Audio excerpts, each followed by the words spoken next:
All right, welcome back to another video in the Complete Web Dev series. It is my goal to take you from a complete beginner to a job-ready developer in this series. And so we have to touch on a lot of subjects. And in this chapter, we are building an API using Node.js. Now, you're not going to be an expert at building Nodejs APIs after this. I'm not either. However, you are going to be exposed to what a Nodejs application is.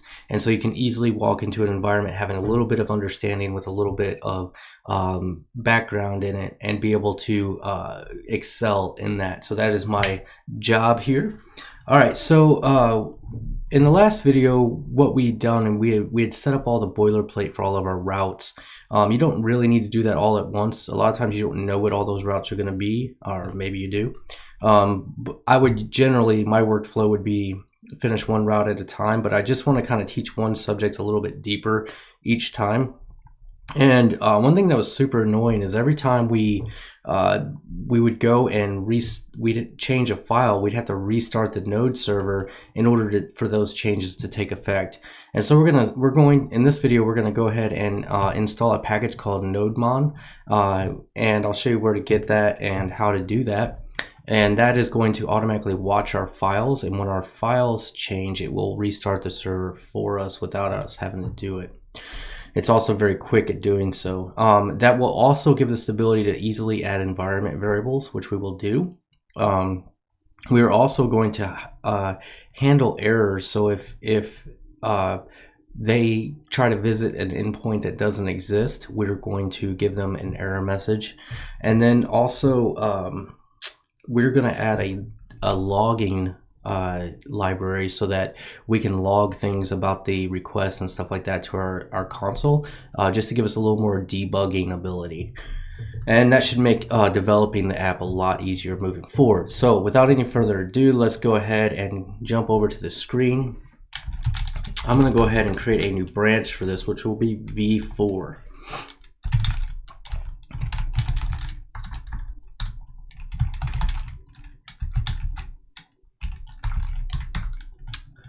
All right.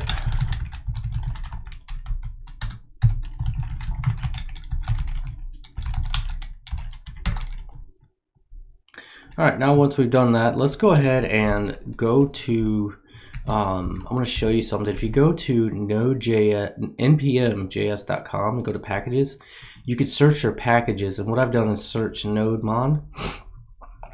And you can do this with all packages like Express and all the other packages we're going to be using. And a lot of times it'll show you their GitHub repo, how many weekly downloads. This is important to look at because remember I told you you want something that's popular and still maintained. And you can see that this one, the last published was 17 days ago, so it's still in active development. And there's over 5 million downloads a week on this, so it's insanely popular, so it's probably pretty stable to use. And so what we're going to do is let's go ahead and install this. They do give us the install command here. We're not going to do it globally. We are going to do it as a dev dependency on our project. And so what we'll do is go to our terminal, make sure you're in the root of your branch here, and we're just going to type npm install --save -dev. So it's going to save that as a dev dependency, and then we're going to install Nodemon, and we'll hit enter, and npm will do its magic here. All right, so now it added 116 packages. So then we can actually go and we can use Nodemon. Now, to use Nodemon, what we're going to do is we are going to go ahead and open up our package.json. Okay, we're going to open up our package.json file. And you can see now in dependencies, we have dev dependencies as well, which has Nodemon right here. But up here, we have this scripts. And if you don't have this script, just create it here in this JSON object. But after test, go ahead and put a comma here. And inside scripts, we're actually going to set up a start script. And what we're going to do is instead of running our normal node server JS, which it runs by default, we're going to tell it when we run npm start to use Nodemon. And it's very simple to do. All we have to do that is type Nodemon space, and then we're going to put in the name of our entry point. So in our case, this is server.js. Okay, we'll save that now. And now what will happen is, let's go ahead and start up our server. If you go to your terminal here, and now if I do npm start, you can see that it's running Nodemon. It still does my listening on port 5000, but this is watching the path. So now if I go and I make a change, let's just make a change in the app.js. And in app.js, let's see what's a meaningful change we can make here. Let's do, I don't know, console log right here. This isn't meaningful, but save that.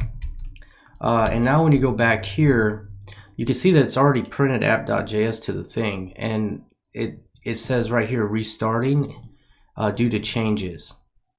Okay, so Nodemon saw my change. I didn't have to come back and stop my server and restart it. So Nodemon is working correctly, so that's good to go. And now every time we run npm start, you know, I just saved that and it also restarted. So it's very fast. By the time I get back to the terminal, it's already restarted my server.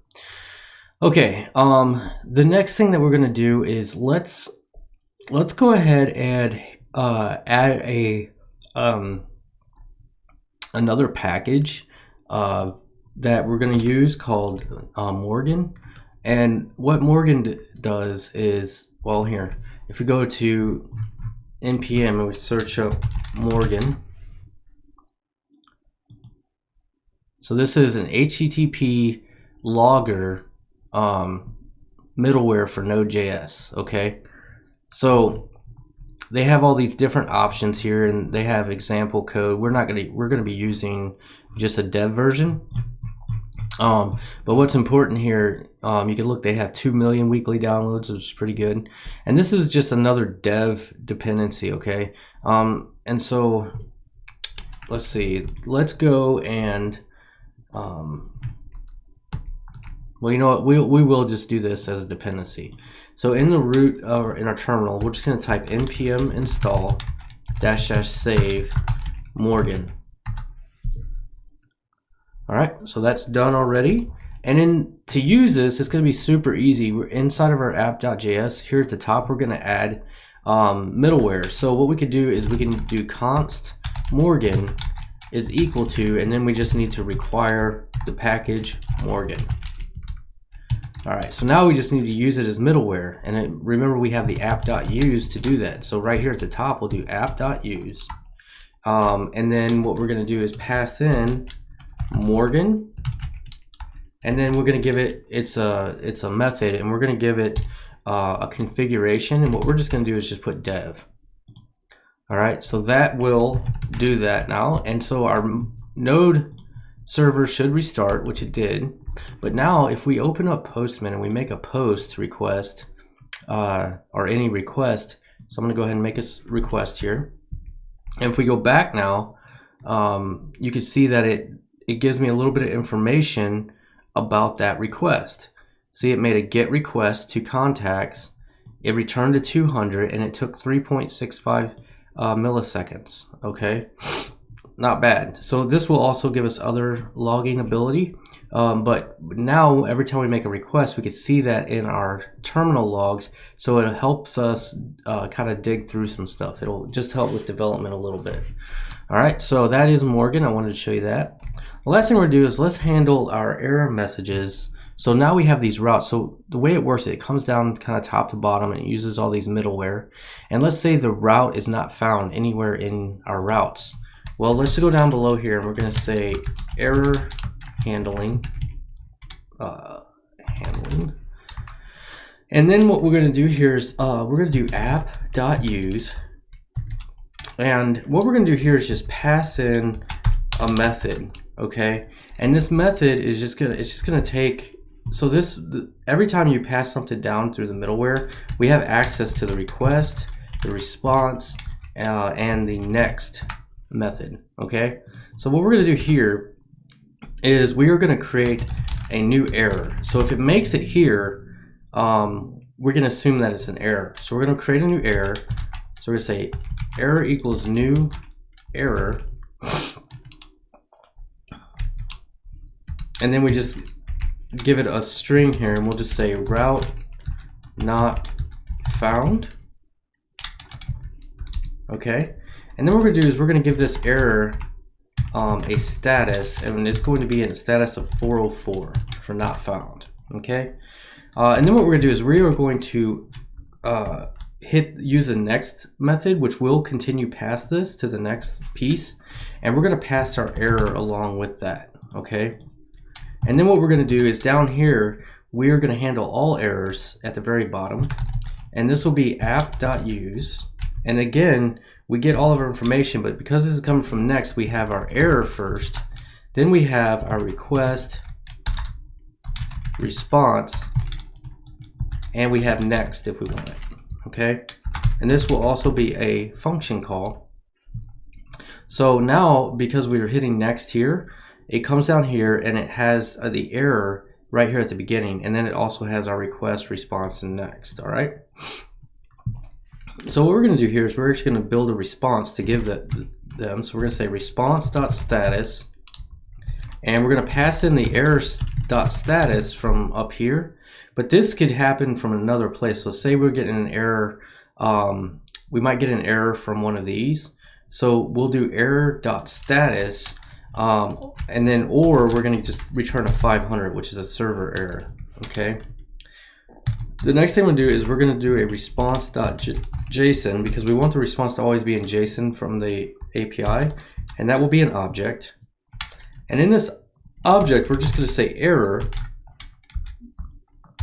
and inside that error, we're going to do a message, and then we're going to do error.message. That's just how I choose to return this, okay, to the front end. So this is going to be how we return this. All right. So we'll hit save there, and let's test that out. Let's go ahead and let's go to a route that doesn't exist. So instead of contact, we're gonna go to contacts. We'll go to contact, and now you can see we got a status 404, and our error, our response comes back as error, and then we have inside that we have a message that says route not found. Okay. So that is completely working. We are looking good here. Let me just check my syllabus and see if I was going to cover anything else in this video. I think that's it. As far as the app.js, this is getting pretty close to all we're going to have in here, except for when we're going to need to do a little bit more to process our incoming request, like the request body and stuff like that. So we're going to handle that in the next video. And then also, if we were going to use this on the front end and it was a different URL from where the front end's trying to hit it from, it's going to be blocked by something called CORS. And so in the next video, we are going to fix the CORS policies in here as well on the server. So we'll handle CORS, and we'll handle we're also going to handle the request body and stuff like that in the next video. All right, guys. Well, I hope you're enjoying this series. Please comment, like, subscribe, hit that bell notification. And also, if you'd like to support me on Patreon, you can go to patreon.com/freeskills. All right, with that, guys, I will see you guys in the next video. Don't forget that you can get this from GitHub. The link is in the description, and I will go ahead while we're waiting here before I forget. I will push this up to this v4 branch, and so this is where I'm leaving off after v4. So we're saying Nodemon and Morgan, and do a git push, and then I'm going to git checkout main, and then do a git merge main, or merge. We're going to merge our v4 into main, and then I'm going to do a git push, and there we go. Everything on main is up to date with my video here, but in the future, when you're watching this, you will need to use v4, because likely I'll have other videos recorded before then, and main will always be everything that I've done, that I've actually recorded up until that point, not that it's released yet. All right, guys. Well, I hope that helps. I will see you guys in the next video. Peace out. Love you all.